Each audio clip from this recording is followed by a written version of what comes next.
Dam बनाओ मुल्क बचाओ, कप्तान की अपील पर मुल्क और बैरून मुल्क मुकीम पाकिस्तानियों ने तिजोरियों के मुंह खोल दिए। मारूफ गुलकार आतिफ असलम ने chief justice Pakistan justice Saqib Nisar से मुलाकात की और दयामीर भाषा डैम के लिए 25 लाख रुपए का अतिया दिया। उधर गवर्नर सिंध इमरान इस्माइल ने भी अपनी 1 साल की तनख्वाह डैम फंड में देने का ऐलान किया है। उन्होंने आबी किल्लत से पहले डैम्स की तामीर जरूरी करार दिया।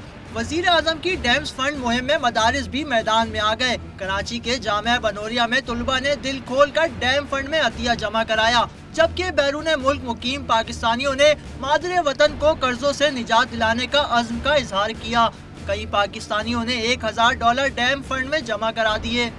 मैंने अपनी डोनेशन कर दी है और मेरी तमाम ओवरसीज़ पाकिस्तानी से दुनिया के जिस कोने में भी लोग हों उनसे अपील है कि बढ़ चढ़कर इसमें हिस्सा लें। पाकिस्तान को इस कर्जे की नौसत से और आने वाले वक्त में पाकिस्तान की कैद साली की जो एक खदशा है, उस खदशे से पाकिस्तान को इंशाअल्लाह ताला हमेशा के लिए दूर करेंगे। हम एक नहीं, हम 2 डैम बनाएंगे। न्यूयॉर्क में मुकीम बच्ची कशमाला ने अपने बहन भाइयों के जेब खर्च से $1260 डैम फंड में जमा करा दिए।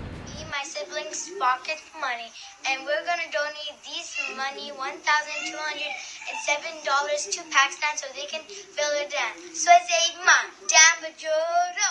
समंदर पार पाकिस्तानियों ने भी अपने दूसरे साथियों से डैम फंड में अतियात देने की अपील की है।